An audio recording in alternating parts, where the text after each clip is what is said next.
यहाँ महाकुंभ की ना एक सबसे अच्छी बात रही कि यहाँ पे कोई व्यक्ति भूखा नहीं गया, कोई व्यक्ति भूखा नहीं सोया। चाहे यहाँ 1 करोड़ लोग आए हों एक दिन में, चाहे 10 करोड़ लोग आए हों, चाहे 20 आए हों, यानी जितने भी लोग आए सबको खाना मिला, सबको भोजन मिला। और उसमें भी सबसे ज़्यादा संख्या थी वो थी प्रसाद की, भंडारों की। यहाँ जितने भी अखाड़े थे हर किसी अखाड़े का भंडारा चलता था, दिन को रात को 24 घंटे भंडारे चलते थे। और जितने लोग यहाँ पे आए वो सब इस बात के गवाह हैं कि हाँ कुंभ में भंडारे चले, कि हाँ कुंभ में लोगों ने प्रसाद खाया।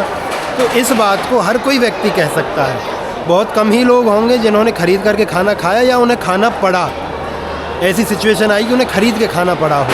क्योंकि अगर आप कुंभ में आए, खास करके मेन दिनों में, जब आप 12 तारीख से पहले आए, 12 फरवरी से पहले आए, जब तक यहाँ पे ज़्यादातर अखाड़े थे, तो शायद ही किसी को ख़रीद करके खाने की ज़रूरत पड़ी हो। लेकिन 8-10 तारीख आते आते ज़्यादातर अखाड़े जाने शुरू हो गए और 12-13 तक जा चुके थे। तो फिर उसके बाद बहुत कम ऐसे भंडारे बचे जो यहाँ पे लगातार सेवा दे रहे थे। अब उन्हीं भंडारों में से एक है ये विश्व मानव रूहानी केंद्र का भंडारा।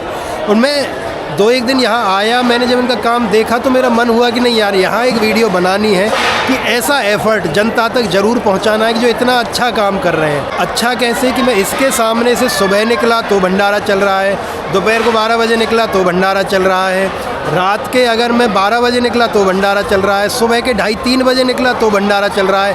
यानी यहाँ का भंडारा पूरे दिनों 24 घंटे चला। बीच में एक आध घंटे के गैप रहते थे जहाँ पे सफाई करते थे पूरा इस पंडाल की। और इस पंडाल की कैपेसिटी ऑलमोस्ट 500 से 800 लोगों की है एक बार में, जो लोग खाना खा सकते हैं। तो एक दिन में अगर मैं बहुत ज़्यादा भी नहीं बताऊं तो 50,000 से 70,000 लोग रेगुलरली, और ये कम है आंकड़ा, मैं कम करके बता रहा हूँ आपको, नहीं तो ऑलमोस्ट लाख के बराबर है, इतने लोग यहाँ पे खाना खा के जा रहे थे। और एक और अच्छी बात कि यहाँ कहीं भी आपको दान पात्र नहीं दिखेगा। अगर आप कहो भी कि भैया हमें दान करना है तो कहेंगे जी हमने पात्र नहीं रखे। क्यों? बोले कि हमारा सब कुछ ऑनलाइन है, क्योंकि अगर पैसा होता है इस तरीके से कैश में तो चांसेस रहते हैं गड़बड़ होने के, ये सब और लांछन लगते हैं। तो इसलिए इन्होंने दान पात्र है ही नहीं, यहाँ पे रखा ही नहीं है।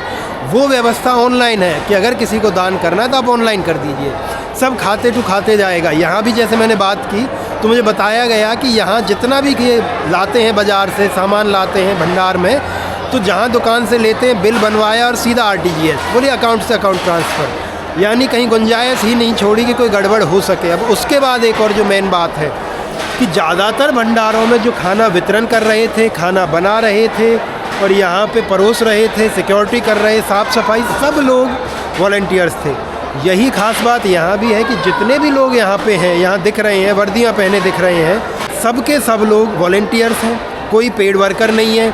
बड़े अच्छे से माने हाथों में ग्लव्स पहन के वो डिस्ट्रीब्यूशन करते हैं और टोपी लगाए हुए हैं, मास्क लगाए हुए हैं, सबके पास वर्दी है। और बाहर भी लाइनों का अरेंजमेंट पूरे तरीके से रखते हैं। अंदर की सफाई देखने लायक है। मैं 2-3 दिन में यहाँ खाना खा चुका हूँ, यानी जो बेहतर से बेहतर, उत्तम से उत्तम हो सकता था वो यहाँ पे किया गया, तो प्रशंसा के लायक है। और मैंने जब यहाँ बैठ कर के भोजन किया तो मैं सामने जब लोगों के चेहरे देख रहा हूँ तो उनसे जो खुशी है ना वो आपको बता देती है कि यार जिसने भी यहाँ दान दिया या जो भी यहाँ योगदान दे रहा है, चाहे वो सेवा का, चाहे वो वॉलंटियरशिप का, चाहे वो सिक्योरिटी का, बहुत पुण्य कमा रहा है। इस सेवा से बड़ा कोई पुण्य नहीं है, जो मैंने समझा है, मैंने भी ये महाकुंभ में। तो बड़ा अच्छा प्रयास मुझे इनका लगा। और हाँ, मैं मेंशन करना चाहूँगा कि यहाँ जो गुरुजी हैं संत बलजीत सिंह जी, उन्हीं का प्रयास है पिछले 20 वर्षों से जो ये चल रहा है। 2005 में इसके सेवा प्रकल्प की शुरुआत हुई। उसके बाद से जितने भी रिलीजियस जहाँ पे हमारे पॉइंट्स हैं, यात्राएं होती हैं, चाहे वो मणि महेश की यात्रा हो, चाहे वो अमरनाथ यात्रा हो, चाहे वो केदारनाथ यात्रा हो, महाकुंभ हो, वो कांवड़ यात्रा हो, हर जगह मेडिकल कैंप्स, हर जगह पे भोजन की व्यवस्था, भंडारे, हर जगह पे रहने की सुविधाएं, सब कुछ ये प्रोवाइड कराते हैं। और ये यहीं तक लिमिटेड नहीं, कहीं कैओस आता है, कहीं आपदाएं आती हैं, कहीं बाढ़ होती है, कहीं कोई और घटना होती है, दुर्घटना होती है, तो वहाँ भी इनकी सेवाएं पहुँचती हैं। तो ये मतलब मेरा अंदर से मन हुआ कि मैं ये सारी चीज़ें लोगों को बताऊँ कि हाँ, आप ठीक है स्पिरिचुअलिटी पे जाइए, आप धर्म पे जाइए, आप अपनी प्रीचिंग्स रखिए, आपको लोगों को जो ज्ञान देना है वो आप दीजिए, पर ये जो सेवा है इससे बड़ा ज्ञान कुछ नहीं, इससे बड़ा योगदान कुछ नहीं जो मानव के लिए आप सब कर सकते हो। तो और जितने भी ऐसे अखाड़े हैं और जितनी भी ऐसी संस्थाएं हैं जहां तक मैं नहीं पहुंच पाया हूं, लेकिन उन्होंने यहां काम किया है, मैंने भी देखा है, मैंने खुद महसूस किया है रोड्स पे घूमते हुए, और वो जो भोजन खिला रहे हैं उनके देखते हुए, तो सब मैंने देखा। और मैं सबका अपने दिल से आभारी हूँ कि इस इतने बड़े महाकुंभ में जहाँ करोड़ों लोग आए, किसी को नहीं पता था क्या होगा, कहाँ जाना है, कैसे जाना। मेरे पास दिन के हज़ारों मैसेज आते रहे कि भैया कहाँ रुकना है, कैसे रुकना है, कहाँ खाना है। वो सारी व्यवस्थाएं माने 90% लोगों का यहाँ पे रुकना, यहाँ पे आना, यहाँ पे खाना, सब इसी प्रकार सेवा में, दान में, बाबाओं के पंडालों में हुआ। तो कुंभ का अब समापन है और मेरी इन वीडियोज़ का भी लगभग अब समापन होने वाला है। तो मैं बहुत बहुत धन्यवाद करूँगा जितने भी लोगों ने यहाँ सेवा दी, यहाँ पे आए। उम्मीद है हम अगली बार फिर कहीं ऐसे ही मिलेंगे।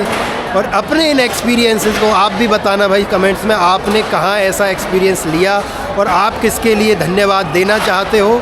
इसी के साथ नमस्कार, धन्यवाद।